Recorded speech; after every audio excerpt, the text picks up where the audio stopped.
நபி வழிக்கு மாற்றமாக புகுத்தப்பட்டிருக்கின்ற ஒரு சில விடயங்களை உங்களுக்கு இந்த இடத்திலே நான் தொட்டு காட்ட ஆசைப்படுகிறேன். அன்பாண்டவர்களே, இஸ்லாமிய உறவுகளே, அதில் மிக பிரதானமாக இருக்கக்கூடிய ஒன்று என்னன்னு சொன்னா, ஜனாசாவோடு சம்பந்தப்பட்ட இடத்துல பிரதானமாக துஆக்கள் கேட்பாங்க. எங்கெல்லாம் துஆ கேட்பாங்க? ஒரு ஜனாசா வீட்டில் இருந்து தூக்குறதுக்கு முன்னால ஒரு துஆ கேட்பாங்க. ஜனாசாவை கொண்டு போய் பள்ளியில வச்சு தொழுகை நடத்திய பிறகு ஒரு துஆ கேட்பாங்க. ஜனாசாவை கொண்டு போய் கபூர்ல அடக்கம் செஞ்ச பிறகு ஒரு துஆ கேட்பாங்க. எப்படி துஆ கேட்பாங்கன்னு சொன்னா, ஒருவர் துஆ கேட்க எல்லாரும் ஆமீன் சொல்லிட்டு போவாங்க. சில நேரம் அந்த துஆவை கேட்டா எங்கட உள்ளமும் நொறுங்கி அப்படி கண்ணால கண்ணீர் சொட்டுக்கள் வடிய ஆரம்பிக்கும். இதுக்கு தான் சொல்றது கூட்டு துஆண்டு. ஒருவர் துஆ கேட்க மற்றவங்க எல்லாம் ஆமீன் சொல்லிட்டு போறது. ரசூலுல்லாஹ் ஸல்லல்லாஹு அலைஹி வஸல்லம் அவர்கள் என்ன காட்டி கொடுத்தார்கள் நல்லா விளங்குங்க. ரசூலுல்லாஹ் ஸல்லல்லாஹு அலைஹி வஸல்லம் அவங்க ரெண்டு சந்தர்ப்பத்தில், குறிப்பாக ரெண்டு சந்தர்ப்பத்தில் துஆவை பத்தி சொல்றாங்க. என்ன சொல்றாங்கன்னு சொன்னா, நஜாசி மன்னர் இருக்கிறாரு, புகாரியில 1327, இன்னும் பல இடங்கள்ல உங்களுக்கு இந்த செய்தியை பார்க்கலாம். நஜாசி மன்னர் மரணிச்சிட்டார் என்ற செய்தி ரசூலுல்லாஹ்வுக்கு கேள்விப்படுது. உங்களுக்கு தெரியும், நஜாசி மன்னர் மதீனால வாழ்ந்தவர் அல்ல, அவர் இன்றைய சோமாலியா, எத்தியோப்பியா, அன்றைக்கு நாங்கள் ஹபஷான்னு சொல்லுவோம், ஆப்பிரிக்காவில் இருக்கக்கூடிய அந்த ஆப்பிரிக்கன் கண்ட்ரியில் இருக்கக்கூடிய ஒரு நாடு. அதுல ஒரு ஆட்சி தலைவராக இருந்து இஸ்லாத்துக்கு வந்து ரகசியமா இஸ்லாத்தை வச்சு கொண்டு இருந்தவர், முஸ்லிம்களுக்கு நிறைய ஹெல்ப் பண்ணினவரும் கூட.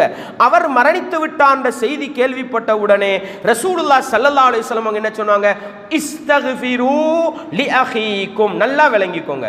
நீங்க எப்படி இஸ்தக்ஃபிரு, நீங்க லி அஹீக்கும், உங்களோட சகோதரனுக்காக பாவ மன்னிப்பு தேடுங்க அப்படின்னு ரசூலுல்லாஹ் சொன்னாங்க. அதுக்கு பின்னால ஜனாசா செய்தி கேள்விப்பட்ட உடனே சொன்னது இது. அதுக்கு பின்னால ரசூலுல்லாஹ் சஹாபாக்களை எல்லாம் பள்ளிக்கு எடுத்து 4 தக்பீர்கள் சொல்லி தொழுகை நடத்தினாங்கன்ற செய்தி புகாரி, முஸ்லிம், அபூதாவுத் எல்லா ஹதீஸ் கிதாபிலும் பலமான அறிவிப்பாளர் வரிசையோட வந்திக்கி. இதுல பாருங்க, ரசூலுல்லாஹ் என்ன சொல்றாங்க? நீங்க பாவ மன்னிப்பு தேடுங்க. இன்னைக்கு நாங்க என்ன நினைக்கிறோம்? ஒரு ஹஸ்ரத் வரணும், ஒரு ஆலிம் வரணும், நல்ல மார்க்கத்தில் பவர்ஃபுல்லா துஆ கேட்கிற ஒருத்தர கூட்டிக்கும் வரணும்.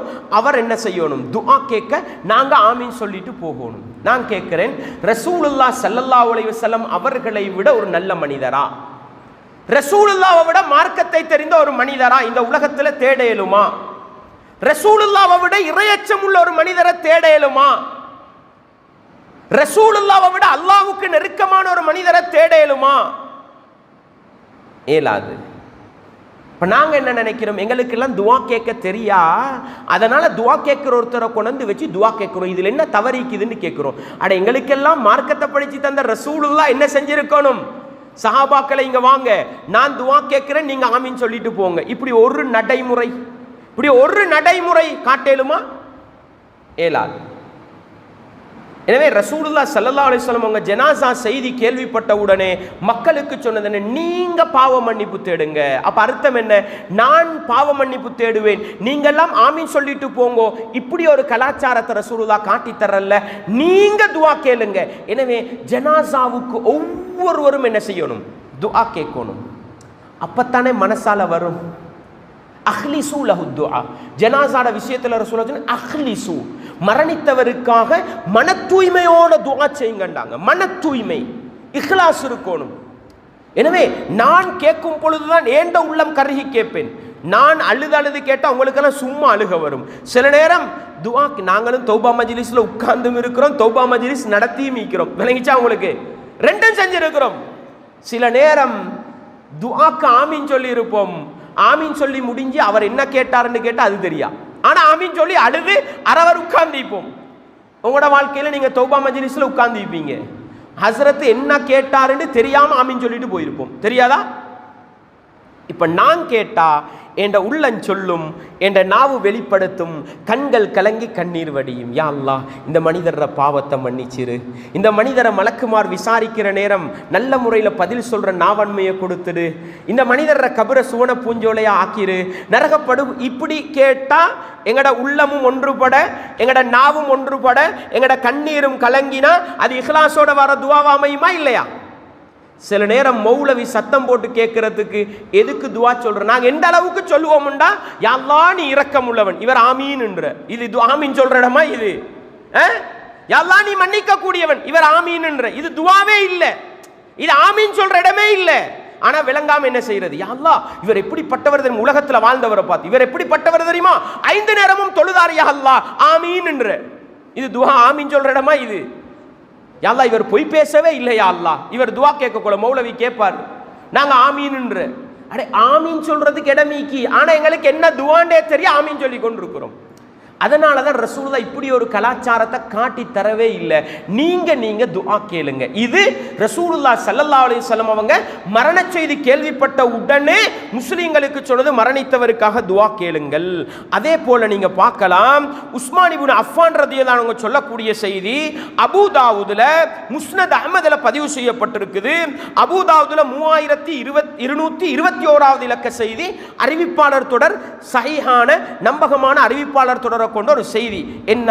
கான நபி ஸல்லல்லாஹு அலைஹி வஸல்லம் இதா ஃபர்ரக மின் தஃப்னில் மய்யிதி, நபிகளார் ஒரு ஜனாசாவை அடக்கம் செய்து முடிந்த பிறகு வகஃப அலைஹி, அந்த இடத்துல நிப்பாங்க, நின்று மக்களை பார்த்து சொல்லுவாங்க, இஸ்தக்ஃபிரு லி அஹீக்கும், உங்களோட சகோதரனுக்காக பாவ மன்னிப்பு தேடுங்க, வஸ்அலு லஹு பித்தஸ்பீத், அவருக்காக மலக்குமார் கேள்வி கேட்கிற நேரம் நல்லா பதில் சொல்ற நாவன்மையை கேளுங்க, ஃபஇன்னஹுல் ஆன யுஸ்அல், அவர் இப்பொழுது விசாரிக்கப்பட போகிறார் அப்படின்னுவாங்க ரசூலுல்லாஹ். எப்படி ரசூலுல்லாஹ்வோட வழிகாட்டல்? நீங்க பாவ மன்னிப்பு தேடுங்க, நீங்க அவருக்கு நல்ல உறுதியான நாவு கிடைக்க துவா கேளுங்க. இப்படி சொல்லி கொடுத்த ரசூலுல்லாஹ்க்கு என்ன செஞ்சிருக்கலாம்? சஹாபாக்களுக்கு நான் துவா கேட்கிறேன், நீங்கெல்லாம் ஆமீன் சொல்லிட்டு போங்க. இன்னொரு வாதம் என்ன வைக்கிறோம், எங்களுக்கெல்லாம் அரபு தெரியாது, எங்களுக்கெல்லாம் துவா கேட்க தெரியாது, அதனால தான் ஒரு மௌலவியை கொண்டு வந்து துவா கேட்கிறோம்ன்றோம். சஹாபாக்கள் யாரு? பெரும்பாலும் சஹாபாக்கள்ன்றவங்க இஸ்லாத்துக்கு வந்தவங்களே, அவங்களுக்கு ரசூலுல்லாஹ் சட்டதிட்டங்களை படிச்சு கொடுத்தாங்களே. அப்ப ரசூலுல்லாஹ் என்ன செஞ்சிருக்கணும்? சஹாபாக்களை பார்த்து, தோழர்களே நீங்கெல்லாம் புதுசா இஸ்லாத்துக்கு வந்தவங்க, உங்களுக்கு எப்படி துவா கேட்கணுன்ற முறை சரியா தெரியா, வந்து உட்காருங்க, நான் துவா கேட்கிறேன் ஆமீன் சொல்லிட்டு போங்க, இப்படி ஒரு முறையவா காட்டி கொடுத்தாங்க. ஒரு செய்தி ரசூலுல்லாஹ் துவா கேட்க சஹாபாக்கள் ஆமீன் சொல்லிட்டு போனாங்கன்றதுக்கு எந்த செய்தியையும் பார்க்க இயலாது. விளங்கிச்சா? எனவே ஜனாசாவுடைய கடமைகள்ல வீட்டுல துஆ கேட்டாலும் சரி, நீங்க கேட்டு பழகுங்க, மன தூய்மையோட இஹ்லாஸோட கேளுங்க. தொழுகை பள்ளியில ஜனாசா இருக்கிற நேரம் நீங்க துஆ கேட்டாலும் சரி, நீங்க இஹ்லாஸோடு மன தூய்மையோடு துஆ கேளுங்க. மையவாடியில நீங்க போனாலும் சரி, நீங்க இஹ்லாஸோட துஆ கேளுங்க. இன்னொருத்தர் கேட்டு ஆமீன் சொல்ற கலாச்சாரம் இருந்தா இது நபிகளாருடைய வழிமுறை அல்ல. நபிகளார வழிமுறை இல்லாட்டி அதுக்கு ரசூலுல்லாஹ் சொன்ன பேர் என்ன?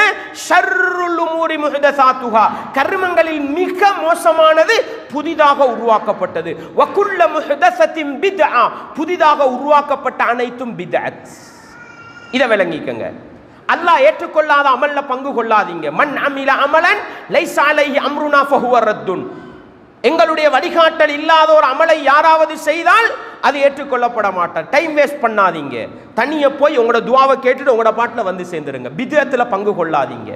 இது முக்கியமான ஒரு செய்தி. எனவே துஆ கேட்கிறது ஜனாசாவோடு சம்பந்தப்பட்டு எந்த இடத்துல துஆ கேட்டாலும் நீங்க கேட்டு பழகுங்க. ஒரு ஹஸரத்தை வச்சு, ஒரு மௌலவியை வச்சு, ஒரு நல்ல மனிதரை வச்சு அவர் துஆ கேட்க மற்றவர்கள் ஆமீன் சொல்லிட்டு போற கலாச்சாரம் பித்அத்தானது, நபிகளாருடைய வழிகாட்டலுக்கு அப்பாற்பட்டது என்பதை நானும் நீங்களும் மறந்து விடாமல் உள்ளத்திலே ஆழமாக